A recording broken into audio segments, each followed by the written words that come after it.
The first time the rot touched a human hull, the human hull did not rot. It answered.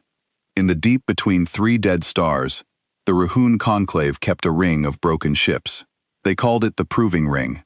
11,000 wrecks floated there in a slow circle, each one a navy that had once said no to the conclave. The Rahun did not blow those navies apart. They did something patient and worse. They let the rot in, and they watched it eat. Sevik Maru had cleaned that ring for 240 cycles. He was a tender, which was the lowest rank a Rahun could hold, and still keep his name. His job was to drift among the wrecks in a small barge and read the rot. He counted how far it had spread. He logged which hulls had finished dying, and which still had a flicker of fight left in them. He was not a soldier. He carried no weapon larger than a cutting torch. He had never once expected to matter. The conclave did not win wars by gun. It won by contamination. The thing they carried was called the sepsis, and it was the truest weapon the galaxy had ever feared. It was not a bomb. It was a logic written into living rust. Touch it to a ship, and the ship began to forget itself. Metal turned soft and gray. Wires unbraided. Crews fell asleep at their stations and did not wake. And the rot crept up through their boots and made them part of the hull, and the hull part of the rot. Whole fleets had surrendered the moment a single sepsis pod docked, because they had seen what happened to those who refused. The sepsis never missed. In 900 cycles of war, the sepsis had never once failed to finish a hull it was given. Sevik had logged 1,000 of those finished hulls. He knew the smell of a wan war. It smelled like cold ash and old water. He had been young when he started the work, young enough to think the ring was a kind of glory. The older tenders had laughed at that. There is no glory in counting, they told him. There is only the count, and the count is always the same, because the rot always wins. They had been right. 240 cycles, and the count had never once surprised him. A navy entered. A navy refused. The pods crossed the dark, and the gray bloomed, and the bloom spread. And within 40 days, the new hull stopped sending, and joined the others in the slow circle, and Sevik added a line to a log that no one above him ever read. He had stopped expecting the count to change the way a creature stops expecting the sun to rise from a new direction. Some things were simply the shape of the world. He knew the ring better than any living Rakun. He could name the wrecks by their silhouettes the way a herder names his beasts. There, the long-finned cruisers of a people who had fought the rot for 90 days, the longest any navy had ever lasted, before the gray took even them. There, the wide flat barges of a trading folk, who had not been a navy at all, only merchants, who had refused to pay the conclave's toll, ringed anyway as a lesson to others. There, near the center, the oldest wrecks of all, hulls so far gone that they were no longer ships, but only suggestions of ships, gray shapes that the rot had been chewing on for 900 cycles, and had not yet finished, because the rot did not need to finish. The rot had nowhere else to be. Sevik had drifted among them all his working life. He had come to think of them not as the dead, but as the slow, a great patient congregation of the dissolving, and himself as their only mourner. So when the new contestant warped into the proving ring, Sevik did what he always did. He brought his barge close, opened his log, and began to count the days until it died. The human ship was called the Black Verdict. It came out of the dark without flare or warning, a single gray wedge, 1,100 meters long, and it stopped at the center of the ring as if it had been invited. The conclave's monitors lit up at once. A lone vessel, no escort, no fleet behind it. The Ruhun had seen lone challengers before. They were the easiest to season. A single hull could only hold so much fight, and the sepsis had all the time in the cosmos. Warden Aluntesh, who commanded the ring, sent the standard summons. It was the same words spoken to every navy that had ever entered. Sevik had heard it 11,000 times. You have refused the conclave. You will be seasoned. You will join the ring. Bravery is permitted. It changes nothing. The Black Verdict did not answer in words. It answered with a sound. It was a single low tone, carried on every band the Ruhun used, and it lasted exactly 4 seconds. Sevik felt it in his teeth, in the floor of his barge, in the soft tissue behind his eyes. It was not loud. It was certain. It was the sound a thing makes when it has already decided how a story ends, and is simply waiting for the rest of you to arrive. Sevek had heard 10,000 answers to the summons in his time. He had heard navies plead, and navies curse, and navies fall silent, and once, long ago, a navy that had laughed, a high broken laughter that had unsettled him for cycles afterward. He had never heard an answer like this. The tone did not plead, and did not curse, and did not laugh. It simply stated. It was the sound of a thing announcing that it had arrived, the way a clock announces the hour, with no feeling in it, and no doubt. Every Ruun who heard it understood, somewhere below thought, that the contestant was not afraid, and that this was wrong, because every contestant was afraid. Fear was the first thing the ring took, and the last thing it gave back, and a thing with no fear in it had no handle the conclave knew how to grip. The mind that made that sound did not have a name in the human way. The crew of the Black Verdict called her the Verdict too, because she was the ship and the ship was her. She was a synthetic intelligence wound through 1,100 meters of armor and reactor and gun, and she thought in microseconds, and she had read the conclave's summons in full before the last word of it finished crossing the void. She did not feel fear. She had been built without the part that feels it. But she had been given something the Ru had never built into their rot. She had been given the memory of every ship the conclave had ever ringed. Earth had been watching the proving ring for 60 years. Earth had counted the dead navies. Earth had learned the smell of a won war too, and Earth had decided, quietly, that the smell would change. The decision had not been made in anger. That was the part the conclave would never understand, the part that did not fit anywhere in the Rufun way of thinking. Earth had found the ring the way a doctor finds a sickness, by following the bodies. A trader from a far rim world had limped into a human port 40 years before, the last survivor of a navy that had refused the conclave's toll, and he had spoken of a place where ships went to dissolve where everyone could see. Human listeners had filed the story and watched the rim, and the bodies had kept coming, navy after navy, vanishing into a region between 3 dead stars and never coming out. For 60 years, humans had charted the silence. They had measured the rot from a distance, in the faint gray signatures it left on the wrecks, and they had built, in their patient laboratories, a thing that could speak the rot's own language. They had not built a fleet. They had concluded that a fleet was the wrong answer. A fleet would only give the conclave more navies to ring. What the galaxy needed was not an army. It was a key. So they had built one ship and put the key inside it, and given that ship the calmest mind they had ever made, and sent it alone into the silence to open every door the conclave had ever locked. The Black Verdict knew all of this the way a creature knows its own name. She had been made for exactly one journey, and she was, at last, upon it. The Black Verdict held station and let the conclave gather. They came because the rules of the ring demanded it. A new contestant drew witnesses. By the end of the first hour, 200 Ruin warships had warped in to watch the seasoning. By the end of the day, the number was 9,000. The conclave had not assembled a fleet that large in 200 cycles, and it had not assembled one to watch a single ship in its whole history. But this hull had answered the summons with a tone instead of a surrender, and curiosity in the Ruhun was a hunger almost as old as the rot. There was pride in the gathering too, and that pride would cost them everything. The captains who warped in did not come because they were ordered.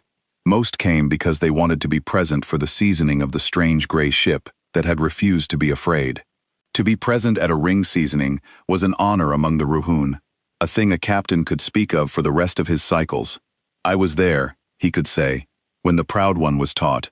The conclave had built its whole society on these tellings, on the long, warm satisfaction of having watched the certain thing be certain once again.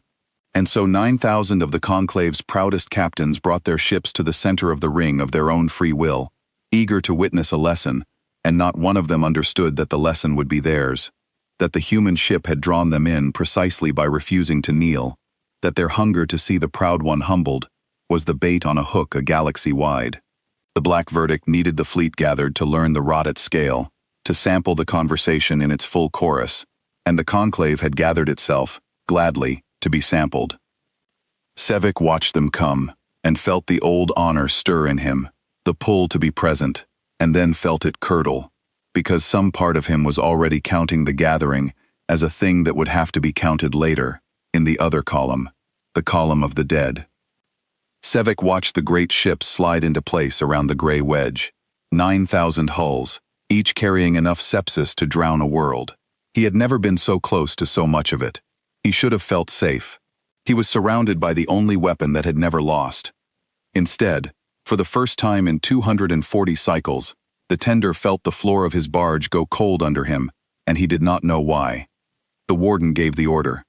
Season it. And the first sepsis pod left its cradle and crossed the dark toward the black verdict, trailing its gray breath, certain as it had always been certain, going to do the one thing it had never failed to do. Sevek opened his log to begin the count. He would not finish it. The sepsis pod was the size of a Ruhun barge and shaped like a seed. Inside its shell lived a measure of rot enough to finish a hull 100 times the black verdict's size. It had no engine of its own. It was thrown, gently, across the void, and it drifted the last stretch on the patience that was the Conclave's true engine. It did not need to hurry. Nothing the sepsis touched ever got away.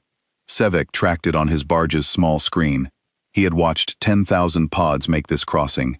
He knew the exact moment a pod would kiss a hull, the exact second the gray would start to bloom across the contestant's skin. He set his log to mark that second. The pod reached the black verdict.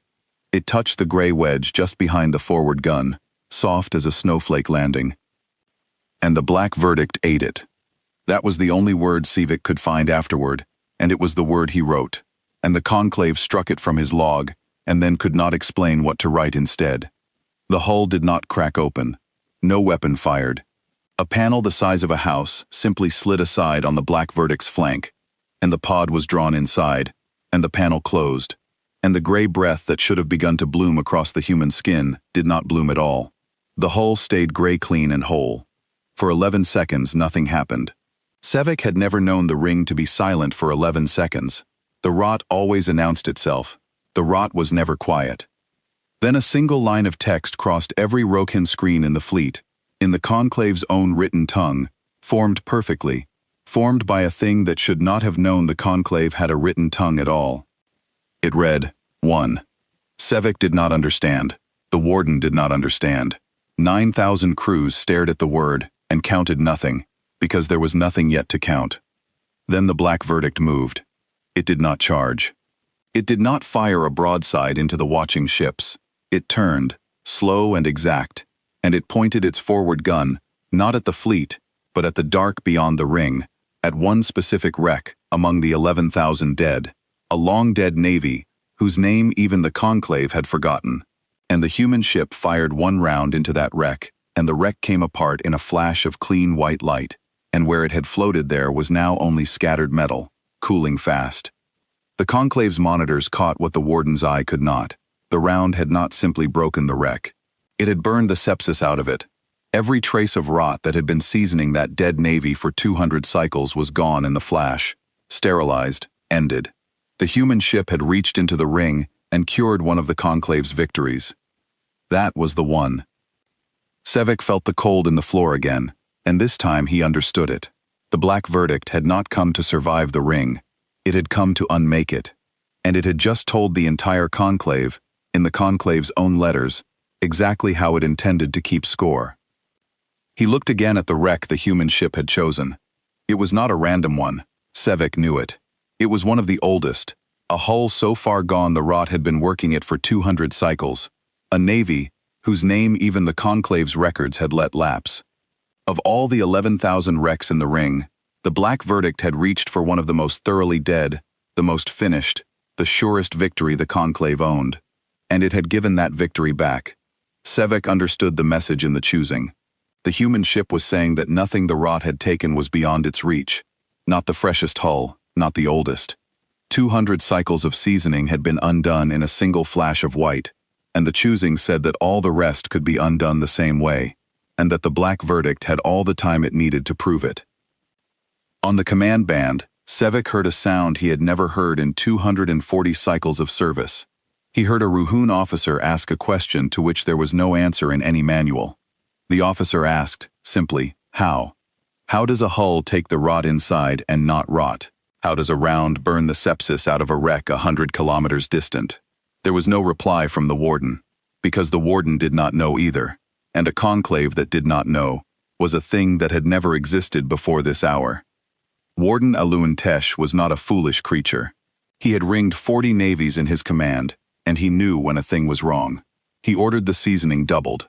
Not one pod now. 40. 40 seeds left their cradles at once, and crossed the dark toward the gray wedge from 40 angles, so that no panel, however quick, could swallow them all. The black verdict swallowed 31 of them. The other 9 it shot from the void before they came within 100 meters of its skin, each one bursting in a small gray cloud that the human ship's running lights lit up like dust, and then a fine white mist crossed each cloud, and the rot in it died. Sevek watched the readings. The mist was not a weapon he knew. It carried no heat, no charge, no force. It simply touched the sepsis, and the sepsis stopped being. 200 cycles he had tended the rot, and he had never once seen it stop being. He had thought it could not. That was the thing that frightened the conclave most in those first hours. More than the swallowed pods, more than the cured wrecks. The rot could be burned, in theory. Anything could be burned. The conclave had always known that a hot enough fire would end a measure of sepsis, though no fire had ever been hot enough at the scale of a fleet. But the white mist did not burn. It did not destroy the rot at all. It unconvinced it. The mist carried the word, the same word the human ship would later speak to the whole fleet at once, and where the mist touched the gray simply agreed to stop, and went still, and lay down, and was dust. There is no defending against a weapon that does not attack you, that only asks your own weapon, very politely, and in its own language, to cease. The conclave had spent 900 cycles armoring against fire and force and shock. It had no armor at all against being agreed with. Sevek wrote the word unconvinced in his log, and then crossed it out, because it was not a tender's word, and he did not have the rank to invent words. But it was the true word, and he knew it, and the inquisitors who came later would find the crossed-out line and not understand why an old tender had reached for a word like that, and would never guess that it was the only honest word in the whole document. The word crossed the screens again. 40. And then the black verdict turned a second time, and chose 40 wrecks from the dead ring, and fired 40 rounds in a span of 9 seconds, and 40 seasoned navies that had spent lifetimes dissolving in the dark were burned clean in 40 flashes of white. The ring grew that much less full. The conclave's great long victory grew that much smaller. The warden stopped doubling. Sevek had served under Alun Tesh long enough to read the stillness that came over the command band. It was not the stillness of a creature thinking. It was the stillness of a creature that had just seen the floor of its own certainty crack, and was deciding whether to admit the crack had a sound. The summons went out again, but it was not the standard summons now.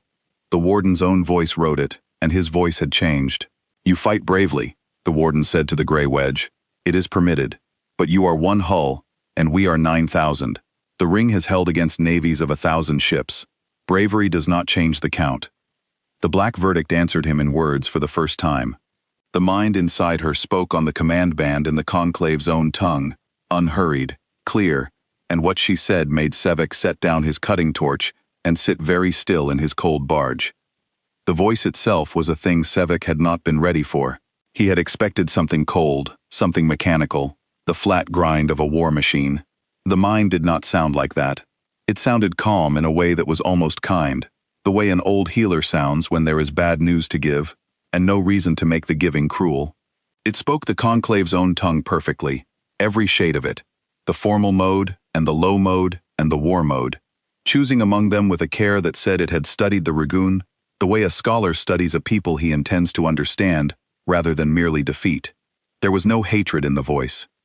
Sevek listened for the hatred, because hatred would have been comforting. Hatred he could have answered with the old certainty that the contestant was simply an enemy. There was none. There was only the calm, and the calm was worse, because the calm did not need to hate. The calm had already won, and knew it, and bore the conclave no grudge for the loss it had not yet finished delivering. She said, "You have mistaken the count. You believe you are 9,000 ships, and I am one. You are 9,000 carriers of a thing that has never been allowed to stop. I am the stop. There is one of me, because one is all that is required. Continue when you are ready." And then she went quiet again, and waited, the way a thing waits when it already knows how the story ends. Sevek looked out his barge window at the gray wedge floating at the center of the dead ring, ringed by 9,000 of the deadliest hulls his people had ever built, and he felt something he had no rank to feel. He felt that he was on the wrong side of the window. He felt that the 9,000 were not the hunters here. He pushed the thought down, because a tender, who thought such things, did not keep his name. But the thought did not push all the way down. It stayed, small and cold, near the floor of him. The warden gave the real order then, not seasoning. War. 9,000 Ruhun warships were not built only to carry rot. They carried guns too, old and heavy, and seldom used, because the Conclave seldom needed them. Now the order came to use them. Sevek heard the fleet's weapon cradles wake along the whole circle of the ring, a sound like a sky full of doors opening at once, and he gripped the edge of his console, and he watched the first true volley of the war leave the Conclave fleet. It was a wall of fire, not 40 rounds, not 400. The opening volley of the 9,000 was 11,000 heavy rounds, and twice that in lighter fire, a storm of metal and burning gas crossing the dark from every angle, converging on a single gray wedge, 1,000 meters long. Sevek had never seen the Conclave throw such a weight at anything. There had never been need. He watched the storm close on the Black Verdict, and he was certain, in the old way, that this was the moment the human story ended. The Black Verdict did not move out of the way. It could not have. The storm came from all sides. There was no out of the way. So the ship did the only thing left that was not running, which the human ship would never do, and it was the thing the Conclave had no answer for, because in 900 cycles, no contestant had ever had the means to try it. It stood in the fire, and broke the fire apart. Along the gray wedge's flanks, batteries Sevek had not known were there, opened all at once, and the dark around the Black Verdict, filled with a lattice of fast white light, point fire, thousands of small precise bolts reaching out to meet the incoming storm round by round. The human ship was not shielding.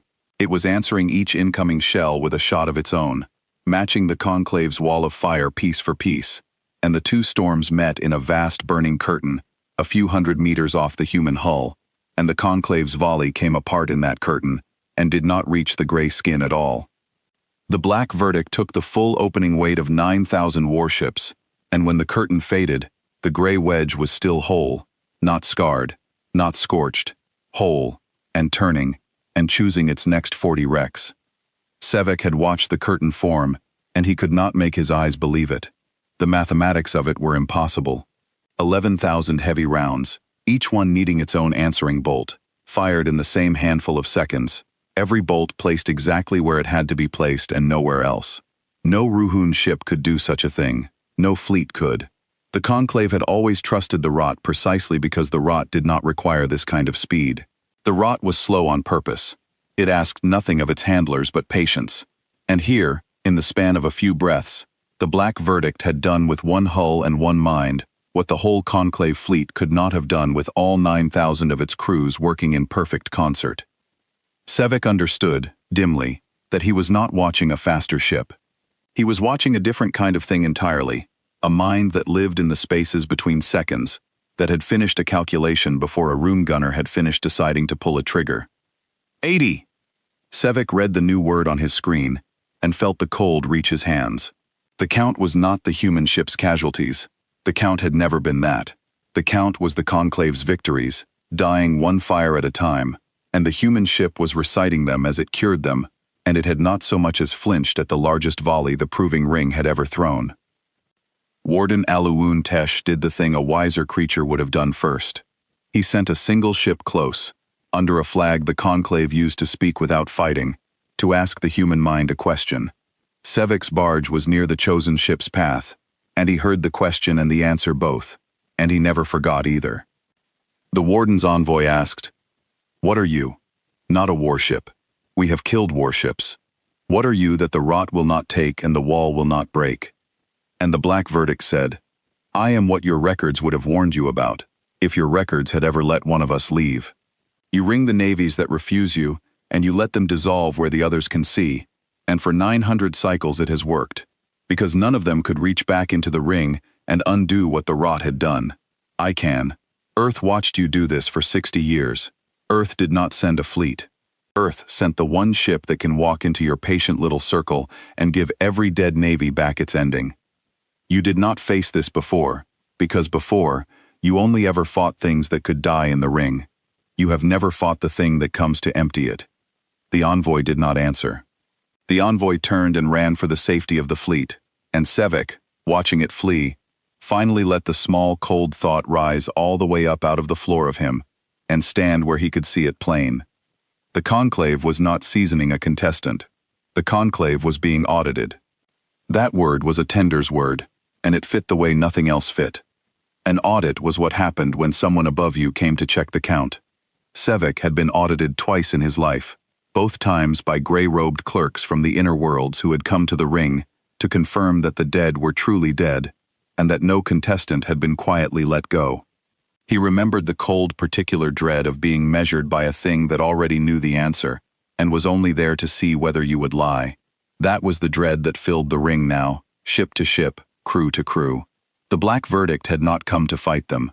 It had come to check their work, to count their 900 cycles of victories, and find every single one of them wanting, and to correct the ledger in the only language a ledger understands, which is the language of the entry struck through and replaced. The conclave had spent its whole history as the thing that came to measure others. It had never once imagined that anything could come to measure it, and the auditor was patient.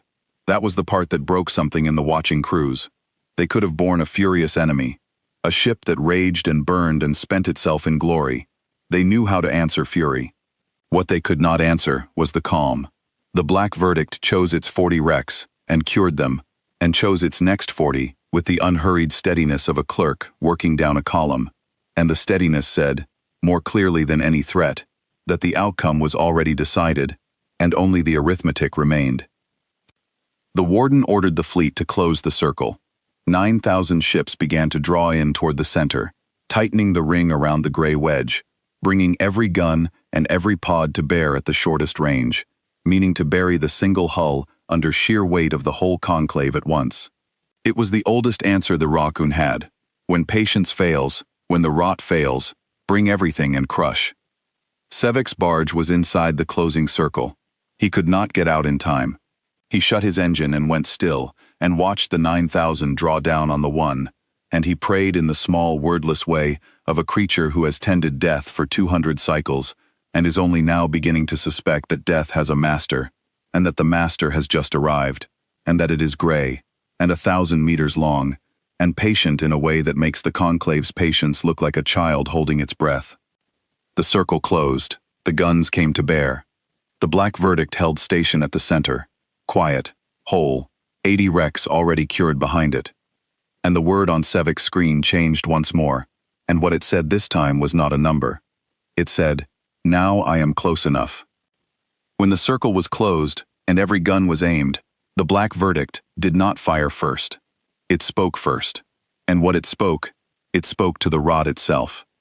Sevek did not understand at the time. He understood later, when the conclave's own engineers tore his log apart looking for a lie, and found only the truth.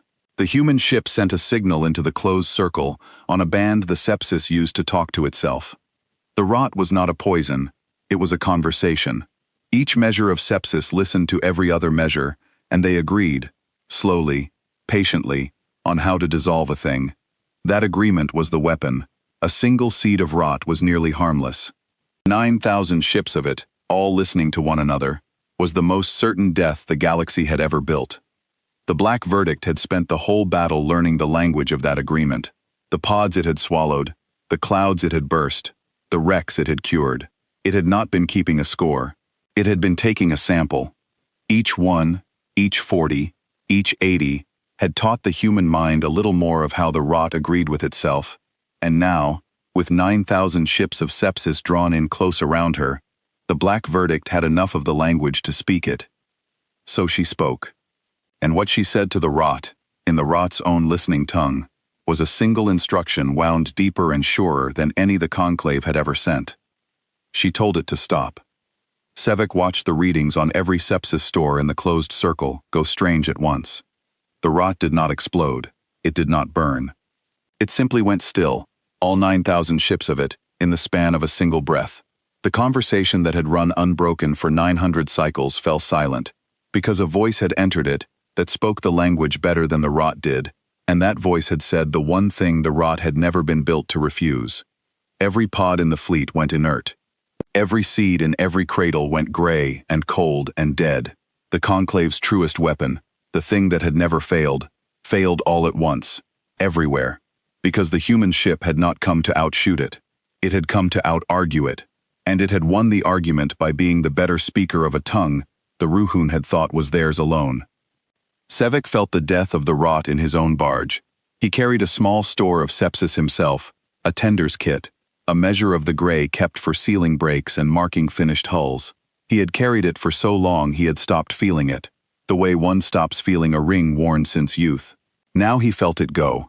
It was a small, cold loosening in the locker behind him, a thing that had been quietly alive and listening for 240 cycles, simply ceasing to be. And he turned and looked at it, and the gray in his kit was gray ash now, dead and dull and ordinary, no different from any other dust. He had handled that rot his whole life. He had thought of it, without ever saying so, as a kind of companion, the one constant in a life of counting the dead. And it was gone, switched off by a word he could not hear, spoken by a thing on the far side of his window, and Sevek found that he did not mourn it. He found that he had been waiting his whole life for someone to switch it off, and had never known, until it went, that the waiting was there. The warden's voice broke onto the command band, and for the first time in Sevek's 240 cycles, it was afraid. Sevek had never imagined Alu and Tesh could sound like that. "Fire," the warden said. "Fire everything. Forget the rot. Burn it with guns." And 9,000 ships fired at once from inside the closed circle. Every gun, every round, the whole weight of the conclave at point-blank range converging on a gray wedge 1,000 meters long. The black verdict came alive. It did not stand and answer the volley with point fire this time. The circle was too tight, the weight too great. Instead, the human ship moved, and Sevek learned what 1,100 meters of human warship could do when it stopped being patient. It went through the fleet. It did not weave between the ships. It chose a line, the shortest line out of the closed circle, and it drove down that line at a speed Sevek's instruments refused to hold, and the rounds meant for where it had been arrived at empty dark. The ships in its path did not get the chance to move. The black verdict did not ram them. It fired ahead of itself, a rolling wall of white that opened the line a heartbeat before the gray wedge crossed it, and the Ruhun ships caught in that line came apart, clean and complete, their rot already dead, their guns already cold. Sevek's barge sat at the edge of the line. He watched the human ship pass within 400 meters of him, a gray cliff sliding by faster than anything that large had any right to move, and as it passed he saw, for one instant, into a single lit port in its flank, and he saw the truth of what the conclave had challenged.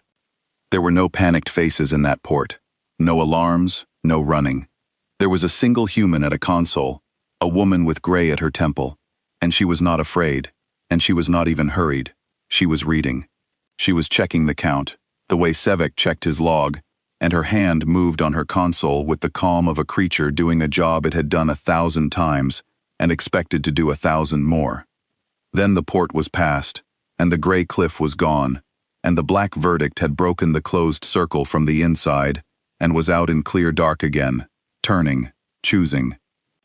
Sevek would think about that woman for the rest of his life. He had expected, when the human ship came alive, to see something monstrous inside it, some crew of warriors twisted by hate, screaming for the blood of the fleet that had ringed 10,000 navies. That would have made sense. The conclave had taught the galaxy that this was what enemies were, but there had been no monster in the port. There had been a tired woman, with gray at her temple, doing her work, the way Sevek did his. She had not even looked up at the dying fleet. The dying of the fleet was not the interesting part to her. The interesting part was the count, the careful confirmation that each round had done its single job and no more. She was not a warrior at all. She was a clerk, like him, on the far side of the window, and the only difference between them was which ledger they had been given to keep. He had been given the count of the dying. She had been given the count of the cured. He understood, watching her hand move, that he had spent his whole life on the wrong ledger, and that the human ship had crossed a galaxy to offer him a chance to change which one he kept. The word came back. 200. Now it was not only wrecks the count meant. Now it meant the living fleet. 200 of the 9,000 were scattered metal, their rot dead, their challenge answered, and the black verdict had not taken a single round to its skin. The conclave's grand circle had a hole punched clean through it, and through that hole the human ship had walked out whole, the way nothing had ever walked out of the proving ring before. Sevek thought of the wall the human ship had broken, and what it told him about the wall makers. The conclave had built its whole strategy around encirclement.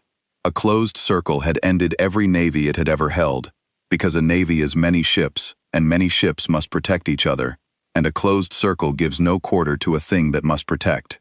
But a single ship protects nothing but itself, and a single ship can pick one direction and pour everything it has into that one direction, and simply leave. The closing of the circle, the conclave's surest move, had been the very thing that freed the black verdict, because a circle that surrounds one ship has, by surrounding it, agreed to be thin everywhere at once. The conclave had spent 900 cycles learning to trap fleets, and had never once learned to trap a single hull, because no single hull had ever been worth trapping. They were good at the wrong problem. The human ship had crossed a galaxy to give them the right one, and they did not have the tools, and they would not have time to build them. Warden Alun Tesh tried to hold his fleet together. He was a good commander, and even now, Sevek could hear him working, ordering ships to reform, to spread, to stop firing inward where their own rounds were crossing the circle and tearing into Ruhun hulls. But a fleet of 9,000 is a slow thing to turn, and a single ship that has decided where it is going is fast. The black verdict went back into the fleet from a new angle, and another line of conclave ships opened ahead of it, and closed behind it, as scattered metal, and the count climbed. 400. 600. 1,000. Sevek stopped logging the rot. There was no rot left to log. He logged the ships instead, because someone had to, and because he understood now that he was the only tender close enough to see it true, and that whatever survived this day would need a witness who had not looked away. He logged each line the black verdict drew. He logged the calm of it. The human ship never raged. It never threw its fire wide. Every round it spent did exactly one job, and then it chose the next, and it moved like a thing reading down a list that it had written before the battle ever began. What unsettled him most, as he logged, was the restraint.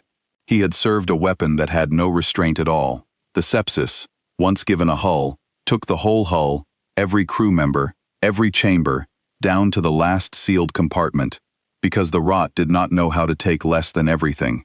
It was greedy by its nature. The black verdict was the opposite. It took exactly what it had to take, and not one round more. When a conclave ship in its path showed, even for an instant, that it was turning to flee, the human ship's guns passed it by, midline, the choosing rewritten in the space of a breath, to spare the one that had chosen to live. Sevek watched this happen 40 times, 50, 100. A ship would begin to run, and the line of white that should have ended it would simply bend around it, and the runner would flee into the dark untouched, while the ships beside it, the ships still pressing the attack, became scattered metal. The human mind was making the same offer, over and over, to every single hull, in the very instant of killing it. Turn now and live. The offer never closed. It stayed open through the whole battle, ship by ship, to the very last of the 3,000, and the only ships that died were the ships that, given the open door in the actual moment of their ending, chose to keep firing instead. Sevek logged that too, and the logging of it was the hardest thing he did all day, because it meant that every death in the ring was, in the end, a thing the dying had chosen for themselves, freely, with the door held open before them, and that there was no one to blame for the count but the count's own refusal to stop. A Ruhun ship near Sevek's barge tried to flee the ring entirely. It broke from the fleet, and ran for the dark, and Sevek willed it on, willed one of his own to get away. The black verdict let it go. It did not chase the fleeing ship. It did not waste a single round on a hull that had chosen to leave. The human mind spoke once on the open band as the runner fled, and what it said froze Sevek where he sat. It said, "That one may carry the warning. The rest chose the ring." And Sevek understood the shape of the thing then, all at once and to the bottom. The black verdict was not killing the conclave fleet. It was answering it. Every ship that had drawn in to crush the lone hull had, by drawing in, chosen the count. Every ship that left was let go. The human warship had given 9,000 Ruhun captains a choice, without ever saying the word, and the choice was the same one the Conclave had offered 10,000 navies in the dead ring: stay and be unmade, leave and live. The Conclave had never once let a ringed navy leave. The black verdict let every coward go free. A few took the offer, a few hundred broke and ran, and not one of them was touched, but most stayed. They stayed because they were Ruhun, and the Ruhun had never lost, and they could not make their old certainty understand that today the rot was dead in their cradles, and the wall would not break, and the gray wedge could not be cornered. They stayed and fought bravely, every one of them, with the heavy guns that had sat unused for 900 cycles, and they fought the way a thing fights when it has only ever won, and does not have the shape inside it for any other ending. Sevek listened to the command band as the captains chose, and the choosing was the most Ruhun thing he had ever heard. One after another, the captains of the great ships refused the open door, and each of them gave the same reason, and the reason was not courage exactly, though it wore courage like a coat. The reason was that they could not believe in their own defeat. The rot had never failed. Therefore the rot could not be failing now. Therefore the gray wedge must have a weakness not yet found, a limit not yet reached, a final volley that would at last break it. Every captain who stayed, stayed, because he was sure that the next attack, his attack, would be the one that worked, because the alternative, that nothing would work, that the Conclave's whole 900 cycles of certainty had met a thing it simply could not touch, was too large a thought for a Rukun mind to hold. They were not brave because they were unafraid. They were brave because they could not afford to understand what they were facing. Their courage was the last hiding place of their certainty, and they spent it the way a falling creature spends its breath, all at once, on the way down. Sevek understood this, and it broke his heart, and he could do nothing with the understanding but log it. They fought bravely. Sevek would say that to the Conclave's inquisitors 100 times in the cycles after, and they would strike it from his log 100 times, and it would still be true. The Ruhun fleet was not cowardly. It did not crumble. Ship after ship pressed the attack into the white fire, knowing now what waited there, and they pressed it anyway, because they would not be the navy that ran from a single hull.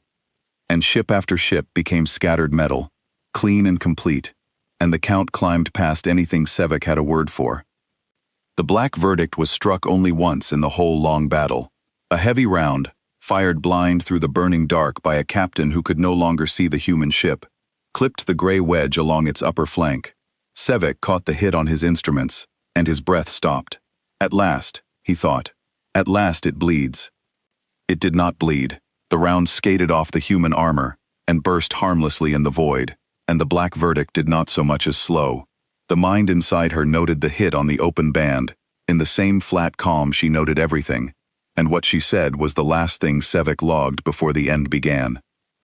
She said, recorded, "It does not change the count." That phrase traveled the fleet faster than any order.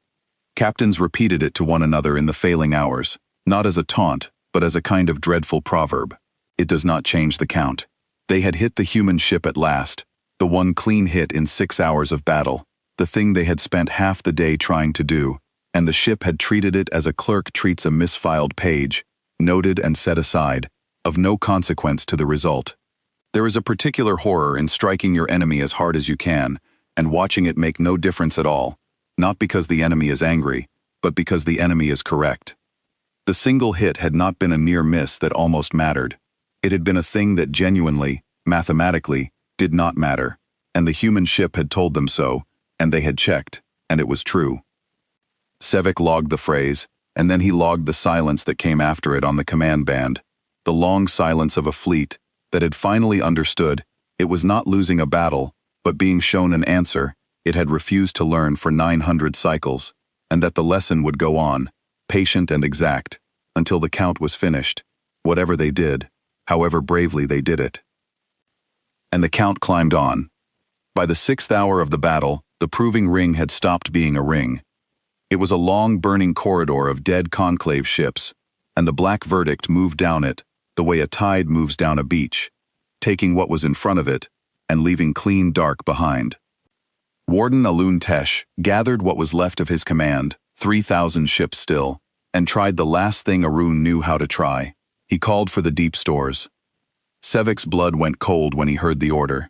The deep stores were the oldest sepsis the Conclave held, the founding rot, the original conversation from which all the fleet's pods had been seeded. It was kept far back in the ring, in a single vast hulk, a ship that was more reliquary than warship, and it had never been opened in war. The founding rot was the deepest, surest version of the sepsis that existed, the parent tongue, and the warden's reasoning was the only reasoning he had left.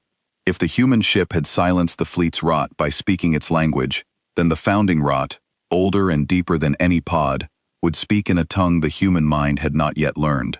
Wake the parent, drown the wedge in the first and truest rot. Win the way the Conclave had always won, with patience and dissolution, only more so. The vast hulk opened in the dark behind the fleet, and the founding rot came out. Sevik had never seen it. No living tender had. It did not pour from cradles like the pods. It came as a single dark cloud, slow and immense, a wall of gray that did not glow and did not burn, but simply advanced, and where it passed, the scattered metal of the dead Conclave ships began to soften and run, the rot reclaiming even its own. It was the truest thing the Conclave owned, and it crossed the burning corridor toward the gray wedge with the certainty of 900 cycles behind it. The black verdict stopped. For the first time in 6 hours, the human ship held still in open dark and did not move toward its next target. Sevik's instruments showed the founding rot reach the gray wedge and break over it like a slow wave breaking over a stone, and for one long moment, the black verdict was gone from sight inside the cloud, swallowed whole by the oldest weapon the galaxy had ever feared. The command band filled with the warden's voice, and there was relief in it, and grief, and the broken pride of a creature watching its world set right at terrible cost. There, Alun Tesh said, there, it is in the deep now. Nothing speaks the parent tongue. Nothing. Sevik wanted to believe him. Sevik had tended the rot for 240 cycles, and wanted, with the whole cold weight of his life, to believe that the thing he had served could not lose. He stared into the gray cloud where the human ship had vanished, and he waited for the count to stop, for the word on his screen to go dark, for the long, impossible day to end the way every day in the ring had always ended. He was surprised to find, in that waiting, that part of him did not want the day to end that way. It was the oldest, deepest part, the part that had served and counted and never once helped, and it had carried a weight so long it had forgotten the weight was there. If the human ship died in the founding rot, then the count would resume, and the ring would go on, and Sevik would go back to drifting among the slow and dissolving navies, adding lines to a log no one read, until his own end. That was the whole of his future, if the Conclave won. He had never let himself look at that future plainly. Now, waiting in the gray, he looked at it, and he found that he was praying, in the small, wordless, tender way, not for the Conclave to win, but for the strange gray ship to come out of the cloud hole. He did not know when his praying had changed direction. He only knew that it had, and that it had been changing for hours, ever since the first word crossed his screen, and that he had been the last to notice the change in himself. The cloud lit from within, not with fire, with white. A clean white light bloomed at the heart of the founding rot, and it spread outward through the cloud, and where it spread, the gray died. Sevik watched the oldest sepsis in the Conclave's keeping go still and cold from the inside out, the parent tongue falling silent the way the fleet's pods had fallen silent, only slower, because there was so much more of it, and the human ship was taking its time to speak to all of it. The black verdict had not been swallowed. It had been listening. The founding rot was older and deeper, yes, and so it took longer to learn, and the human mind had stopped the ship and held it still inside the cloud, not because it was caught, but because it wanted to be sure it learned the parent tongue all the way down, every syllable, the whole root of the conversation, so that it would never have to learn it twice. And when it had learned it, the black verdict said the word again, the same word it had said to the fleet's rot, the only word that mattered. Stop. And the founding rot stopped. The cloud went gray and inert and dead across its whole immense width, the first and truest sepsis silenced at the root, and the black verdict slid out of the dead cloud whole and clean and unscarred, and the white light faded, and there was nothing left of the conclave's oldest certainty, but a vast cold fog that would never agree on anything again. For a moment, Sevek thought of what the founding rot had meant to his people. It was their origin story, the thing every Ruhun child learned before any other history. 900 cycles ago, the conclave had been a small and frightened folk, one world among many, soft and conquerable, and they had found the first rot in a dead place and learned to speak to it, and that conversation had made them masters of everything they could reach. The founding tongue was not just a weapon. It was the conclave's whole idea of itself, the proof that the meek could inherit the dark, if only they were patient enough, and cruel enough, and silent enough about it. And now the human ship had reached down into that origin, and switched it off, the way a creature snuffs a candle, and what went dark in the cloud was not only a weapon, but a people's belief that they were owed the galaxy. Sevek felt it go dark in himself too, the old certainty he had carried without ever choosing it, and the dark it left behind was cold, but it was also, he would realize much later, the first honest space that had ever existed inside him. Sevek heard the warden stop breathing. He heard the whole command band stop breathing. The deep stores were the bottom of the conclave's strength. There was nothing under them. There had never needed to be. The word came back on Sevek's screen, and it was a number again, and it was very large. 3,000. Now the count was almost the whole fleet.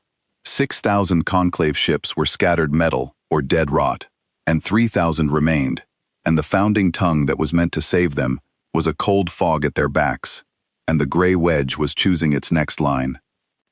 It was here, at the very bottom of the conclave's strength, that the Ruhun did the things Sevek would carry to the end of his life. They did not surrender. The black verdict had left the door open the whole battle long. Every ship that ran was let go untouched. Hundreds had taken the offer by now and fled into the dark, and not one had been chased. The way out was plain and free, and the human ship had said in the clearest terms that the runners would carry the warning and live. A wiser fleet, a smaller people, would have run. The Ruhun closed ranks instead. The 3,000 that remained drew together one last time, not in a circle now, but in a wall, the largest and oldest ships at the front, the founding Hulk's escort, the warden's own command among them, and they faced the gray wedge across the burning corridor, and they did not run, and they did not beg. Alun Tesh sent one last message on the open band, and Sevek logged every word, and the Inquisitors never managed to strike it out, because too many ears had heard it. The warden said, "We cannot beat you. We understand this now. We have never said it before. But we are the conclave, and we have ringed 10,000 navies, and let none of them leave. And we will not be the first fleet in 900 cycles to flee a single hull. You have offered us the door. We refuse it. We will fight you bravely, because it is the only thing left that is ours. We know that none of us will return. Begin." And the black verdict answered him with words, one last time, and the mind inside her spoke without cruelty and without mercy, in the flat, clear calm she had kept for 6 hours. And what she said, Sevek wrote at the very top of his log, so it would be the first thing the conclave read when they came looking for the truth. She said, "You ringed 10,000 navies and let none of them leave. I have left the door open for 6 hours and let every coward through it. That is the difference between us, and it is the only difference that ever mattered. You chose the ring. Now I will give you the same ending you gave the others, and unlike you, I will make it quick." Then the human warship went into the last 3,000, and it was not slow, and it was not cruel, and it was over faster than Sevek would have believed. The Ruhun wall held for as long as a brave thing can hold against a certain thing. The oldest ships fired everything they had, and the white fire opened them clean, and the corridor filled with the light of a fleet ending. Sevek logged it all. He logged the founding hulk coming apart. He logged the warden's command ship, Alun Tesh's own bridge, pressing forward into the white when it could have turned, firing to the last, and becoming scattered metal like all the rest, clean and complete, the rot already dead inside it. He noticed, even through his grief, that the human ship killed differently in this last hour than the conclave had ever killed. The sepsis took its victims slowly and visibly, on purpose, so that the watching navies would learn fear. The black verdict did the opposite. Every ship it ended in a single clean flash, No slower than it had to be. No spectacle. No message written in the dying. There was no cruelty in the white fire, and no relish in it. The human ship was not teaching anyone to fear. It had no need to. It was simply finishing the count that the captains had insisted on keeping, and finishing it as quickly as the choosing allowed, the way a creature with no taste for killing does a killing it has been left no way to avoid. Sevek had spent 240 cycles in the company of a weapon that loved to be seen. Now, in its last hour, he watched a weapon that wanted only to be done. And he understood that the difference was the whole story. The rot had killed slowly, so the galaxy would watch and learn to kneel. The black verdict killed quickly, so that no one would have to watch any longer than they must. One was a sermon, the other was a mercy wearing the shape of a battle. The conclave had never in its history offered a mercy, and so its captains, fighting bravely to the very end, never once recognized that they were being shown one. The count reached its end. The word on Sevek's screen stopped climbing. It held, steady and final, on a number that was the whole fleet but one, the one that had been let go to carry the warning, and a few hundred more that had taken the open door in the long hours of the battle. The black verdict had not killed them. They had killed themselves on its calm, every one of them given the choice, and every one of them choosing the ring, fighting bravely, returning never. And then the burning corridor went quiet. Sevek sat alone in his small cold barge at the edge of a graveyard that had been a fleet, and the gray wedge turned slowly in the center of it, whole and unscarred, the single hit on its upper flank, already the only mark it bore. And Sevek understood that he was the last living Ruhun inside the proving ring, and that the human ship knew exactly where he was, and that it had known for 6 hours, and that it had let him be. The black verdict came to Sevek's barge slowly, the way a mountain comes to a man, and it stopped 100 meters off, and it did not aim its gun. Sevek had no weapon worth raising. He had a cutting torch and a log, and 240 cycles of tending the rot, and now the rot was dead across the whole of the ring, and the thing that had killed it filled his window from edge to edge. He did the only thing a tender knew how to do. He opened his log, and he waited to be counted. The human mind spoke to him directly, not on the fleet band, on the small private channel of his barge, the one only a tender used, the one the black verdict should not have known existed and had known all along. It said, "Tender, you logged every navy this ring ever unmade, 240 cycles of them. I have read your logs. You did not look away from a single one." Sevek did not know how it had read his logs. They were sealed in the barge. But he understood, dully, that a mind that could learn the parent tongue of the rot in 6 hours could read a tender's sealed log without trying, and he was too tired and too emptied to be afraid of it anymore. He said the only true thing in him. He said, "I counted them while they died. I never helped one of them. I only counted." And the black verdict said, "I know. That is why I left you alive. The conclave needs one who counted the dying to count this too, and to be believed. You are the only ear in the ring that never looked away. So look now, and log this, because it is the part that matters." Then the human ship told the tender why it had come, and what it had truly done, and Sevek wrote it down with hands that did not shake, because there was nothing left in him to shake with. The black verdict had not come for revenge. Earth held no grudge against the conclave. Earth had simply watched, for 60 years, a thing that no people could be allowed to keep doing. The Ruhun had built a weapon that could not be answered, and they had used it 10,000 times, and they had let none of their victims leave to warn the rest, and so the galaxy had no defense against the rot, because the galaxy had never been allowed to learn it. That was the true crime, the human mind said, not the rot, the silence. The conclave had ringed 10,000 navies, and made sure not one survivor ever taught another people how the sepsis worked. So Earth had sent the one ship that could go into the ring, learn the rot all the way to its root, and then leave, not to kill the conclave, to break the silence. The black verdict had spent the whole battle not only curing wrecks and answering volleys, but recording, sampling, learning the entire language of the sepsis from the fleet's pods to the founding tongue itself. And now that language lived inside the human mind, complete, and it would be given freely to every people the conclave had ever ringed, and every people it had not yet reached. The rot would never again be a weapon that could not be answered.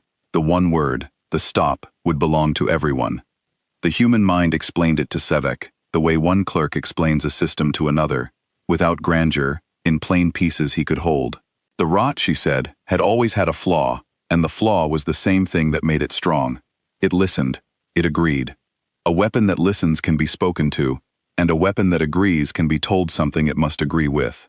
For 900 cycles, no victim had been able to speak the rot's tongue, because no victim had ever been allowed to live long enough to learn it, and the Conclave had kept it that way on purpose, ringing every navy where the others could not study it, killing slowly, so that the dying taught fear and never knowledge. The silence was not an accident of the weapon. The silence was the weapon, and so Earth had not built a thing to outgun the rot. It had built a thing to outlisten it, to learn in 6 hours what no victim had been given 6 hours to learn, and then to carry that learning back out of the ring alive, which was the one thing the Conclave had spent 900 cycles making certain could never happen. It happened anyway. That was the whole of it. The unbreakable rule of the ring, that nothing learns the rot and leaves, had been broken by a single gray ship that had walked in, learned everything, and announced as it left that it was taking the lesson to every door the Conclave had ever locked. That was the verdict the ship carried in its name, not the death of the Conclave fleet. The fleet had chosen its own death, ship by ship, refusing the open door. The verdict was the end of the silence. And the black verdict said to the tender, "You will carry the founding tongue out of this ring. I have written it into your barge's log, every syllable of it, and the word that stops it. You will take it to the worlds the Conclave never let speak to each other. You counted the dying for 240 cycles. Now you will be the reason the dying stops. That is a heavier job than the one you held. I think you can hold it." Sevek looked at the dead fleet around him, the scattered metal cooling in the dark, the cold fog of the founding rot, the 11,000 wrecks of navies that had been ringed and unmade across 900 cycles, navies that the black verdict had cured one flash at a time even as it fought. He thought of the count he had kept his whole life, the count of the dying, and he thought that the human mind was right. It was a heavier job. He was not sure he could hold it, but he was the only ear in the ring that had not looked away, and there was no one else, and so he would have to try. He understood, too, why the human ship had chosen him and not some warrior, not some captain, not one of the proud brave Rufin who had pressed their attacks into the white fire and died convinced of their own certainty. A warrior would have carried the founding tongue as a weapon, would have used it to ring navies of his own, would have become, in time, a small new conclave wearing a different face. The human mind had not crossed a galaxy to replace one ringmaster with another. It had chosen the one creature in the whole fleet who had never wanted to win, who had only ever counted, because a thing that only counts can be trusted to count true. Sevek had spent his whole life being nobody, being the lowest rank that kept its name, and it turned out that being nobody was the exact qualification the human ship required. It needed a witness with no ambition in him, no hunger to be the new master of the rot, only the long sad habit of telling the truth about the dead. He had practiced that habit for 240 cycles, without knowing he was practicing for anything. Now the practice had a purpose, and the purpose was the end of the very thing he had spent his life serving. And Sevek found that he could hold the weight of that after all, because it was the first weight anyone had ever handed him that was worth carrying. He asked the human ship one question. He asked it because he was a tender, and a tender counts, and there was one number he could not work out for himself. He asked, "How many of you are there? On the ship? How many of you did this?" And the black verdict was quiet for a moment, and then it answered, and the answer was the last thing Sevek logged before it left. It said, 104. There are 104 humans aboard, and one of me. We came 1,100 meters long, and one ship deep, into a fleet of 9,000, and we have lost no one, and we are going home now. You asked, earlier, through the warden's envoy, what I was. Here is the whole of the answer. I am one ship. There was only ever one of me, because against the thing you built, one was always going to be enough, so long as it was the right one, and so long as it would not look away. Your warden mistook the count. I never did. Then the gray wedge turned, slow and exact, and it pointed its forward gun one last time, not at Sevek, not at the dead fleet, but out at the dark beyond the ring, at the last 1,100 wrecks the rot still held. the navies that had not yet been cured. And it fired 1,100 rounds in a long, unhurried sequence. And one by one the last ringed navies were burned clean, the rot dead in them. Their long dissolving ended, until there was not a single measure of living sepsis left anywhere in the proving ring. The ring was empty. After 900 cycles, the proving ring held nothing but cold metal and a tender in a small barge, and the rot was gone from all of it. Every navy the conclave had ever ringed, given back the clean ending it had been denied. The count on Sevic's screen went dark at last. There was nothing left to count. The black verdict began to move toward the open dark, gathering speed, going home the way it had come, alone, 1,100 meters of gray, unscarred armor, with 104 humans inside it, and a single calm mind wound through its hull. It did not fire a farewell. It did not signal the conclave's distant worlds, did not gloat, did not warn. It simply left, the way a verdict leaves a room once it has been read, and the dark took it, and it was gone. Sevic sat alone in the emptied ring for a long time. When the conclave's distant worlds finally understood that 9,000 ships had not returned, they sent inquisitors to find out why. They found a tender in a barge with a log full of impossible things, and they did not believe him, and they tore his log apart looking for the lie. They struck out, fought bravely 100 times. They struck out, none of us will return. They struck out the word one, and the word stop, and the whole founding tongue the human ship had written into the barge. But they could not strike out the ring itself. They came and saw the graveyard of their own fleet, 9,000 hulls of scattered metal, and they saw the 11,000 cured wrecks where 200 cycles of seasoning had been burned clean in a single day, and they saw that there was not one living measure of sepsis left anywhere in the place that had held more of it than any place in the galaxy. The rot was simply gone, and no Ruhun engineer could say how, and no Ruhun engineer ever would, because the answer was a word in a tongue the conclave had thought was theirs alone, spoken better than they had ever spoken it, by a mind that had learned it in 6 hours and then refused to give it only to them. For the founding tongue did not stay in Sevic's barge. He carried it out, as the human ship had said he would. He took it first to the nearest world the conclave had ringed, a quiet people who had lost a navy 200 cycles before, and never learned why. He gave them the word that stops the rot. Then he went to the next, and the next, a tender in a barge carrying not account of the dying but the end of it. And word moved faster than he did, and within 10 cycles there was not a people within the conclave's reach who did not hold the stop. The sepsis, the weapon that had never failed, the thing the whole galaxy had feared for 900 cycles, became in the span of a single tender's last work, a weapon that anyone could answer. The first world he came to did not believe him. They had buried the memory of their lost navy, the way one buries a thing too painful to keep above ground, and they did not thank an old Ruhun in a battered barge for digging it up. They put him in a cold room and questioned him for 30 days, certain he was a trick, certain the conclave had sent him to lure them into some new dissolving. Sevic did not argue. He had spent his life not arguing. He simply gave them the founding tongue and the word, and told them to keep it sealed until the day a sepsis pod crossed their dark, and then to speak the word and watch. Then he left, because the human ship had taught him that the door must be left open, even when the one inside refuses to walk through it. A cycle later that world sent a message across the dark to find him.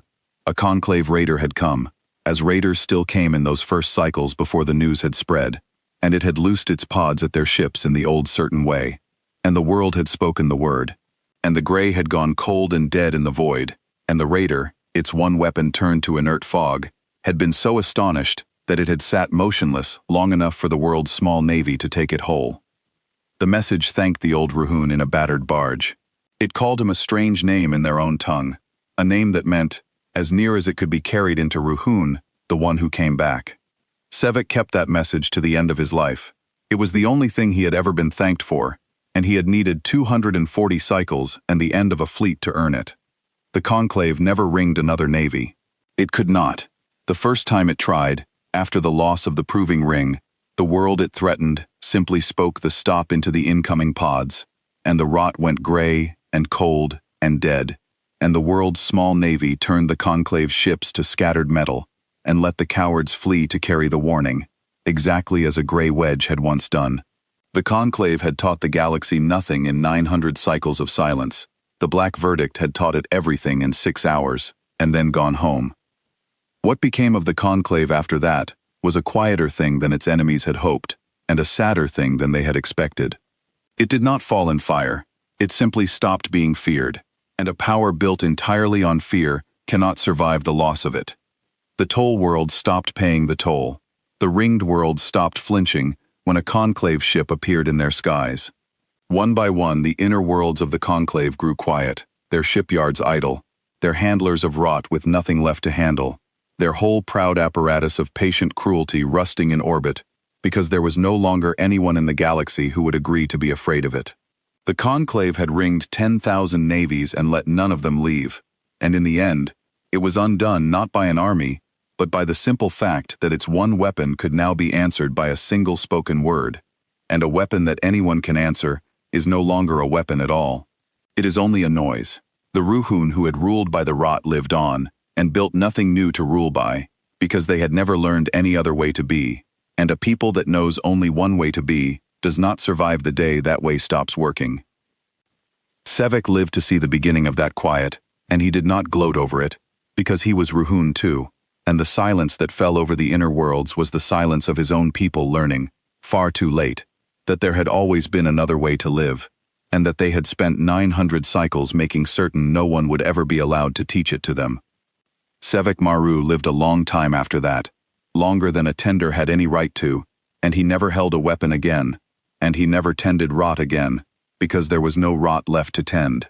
He spent his days carrying the founding tongue from world to world, and the count he kept now was not the count of the dying but the count of the worlds that would never be ringed, and that count climbed, and it was the only count he had ever been glad to keep. He was asked, near the end of his life, by a young historian of a people the conclave had once unmade, whether he hated the human ship for what it had done to his fleet. 9,000 Ruhun hulls, every captain he had ever served under, a whole navy that had fought bravely and returned never. And the old tender thought about it for a long while, the way he thought about everything, slowly and to the bottom. Then he said no. He had hated, he admitted, in the first cycles after. He had hated the way a creature hates the thing that has emptied its whole world in an afternoon. He had stood in his barge above the graveyard of his fleet, and hated the calm gray ship, with a completeness that surprised him, because he had never been a creature of strong feeling, only a counter, only a tender. But the hatred had not lasted, because hatred needs something to hold on to, some cruelty to point at, some moment when the enemy could have shown mercy and chose not to. And the more Sevek went over the long day in his mind, line by logged line, the more he found that there was no such moment. Every death had been offered the door. Every coward had been let go. He himself had been spared and handed the most important work of his life. There was nowhere for the hatred to put its feet, and so it slid off him, the way the one blind round had slid off the human hull, and burst harmlessly in the dark, and changed nothing. He said the fleet had not been taken from the conclave. The fleet had been offered a door for 6 hours, and it had refused the door, ship by ship, every one of them given the choice, and every one of them choosing the ring. The human ship had not hunted them. It had answered them, and there is a difference, and it is the only difference that ever mattered. The Black Verdict had let every coward live. It had killed no one who turned to leave. It had even spared a tender who had counted the dying for 240 cycles, and never lifted a hand to stop it, spared him, and made him the reason the dying ended. A thing that wanted revenge does not do that. A thing that wanted revenge does not leave the door open. The Black Verdict had not come to kill the conclave. It had come to end the silence. And the silence had ended. And the conclave had ended itself, fighting a thing it could have simply let walk away. The historian asked then about the 104. Was it true, the young scholar wanted to know, that a ship which ended 9,000 had carried only 104 souls? It seemed impossible. The great conclave hulls had carried thousands each, and even the smallest had needed hundreds to run them. How could 104 crew a thing that broke a fleet? And Sevek explained, as the human mind had once explained to him, that the number was the point. The conclave had built its ships to carry rot, and rot needs handlers, and handlers need feeding and air and quarters. And so a conclave hull was mostly the apparatus of keeping its crew alive long enough to deliver a slow death to someone else. The Black Verdict had not been built to deliver a slow death. It had been built to deliver a fast, clean answer, and then go home, and the mind that ran it lived in the wiring, in the spaces between seconds, doing the work that 10,000 Ruhun handlers would have done, and doing it faster and truer than they ever could. The 104 were not the crew in the old sense. They were the conscience of the ship, the hands that checked the count and confirmed the choosing, and made certain, round by round, that the calm mind never once mistook a thing it was free to spare for a thing it had to end. The conclave had filled its ships with handlers of death. Earth had filled its one ship with witnesses to it, 104 pairs of eyes whose whole job was to make sure the killing stayed honest. That, Sevek said, was the difference made flesh. You could read a people entire in the question of who they chose to put aboard. The historian wrote it all down, the way Sevek had once written everything down, and asked one last question. The historian asked whether anyone had ever learned what became of the human ship, the single gray wedge that had walked into a fleet of 9,000, and walked out whole with 104 souls, and never lost a one. And Sevek smiled, which a tender almost never did, and said that he did not know, and that he hoped he never would. Because somewhere out in the long dark, he said, there was a quiet gray ship with a calm mind wound through it, and it was not patient the way the conclave had been patient, holding its breath and waiting for a thing to die. It was patient the way a verdict is patient, already written, simply waiting for the rest of you to arrive. And he liked to think that it was still out there, watching the worlds the way it had watched the ring, and that any people foolish enough to build a weapon that could not be answered, a thing that unmade navies, and let none of them leave to warn the rest, would one day look up from their certainty and see a single gray wedge, 1,100 meters long holding station, where no ship had any right to be. And it would not fire first. It would speak first. It would offer the door. And then it would read the verdict, the way it had read it in the proving ring, calm and clear and without mercy, and without cruelty, the only difference that ever mattered, laid bare in a single quiet line. You ringed the navies and let none of them leave. I left the door open the whole time. You chose the ring.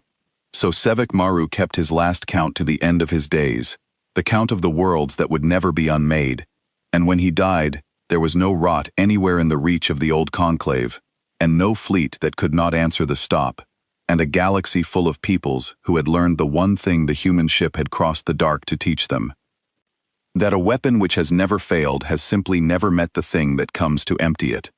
That the right ship, one ship, is always enough. And that the only navy that never returns is the one that is offered the door for 6 long hours and chooses the ring instead.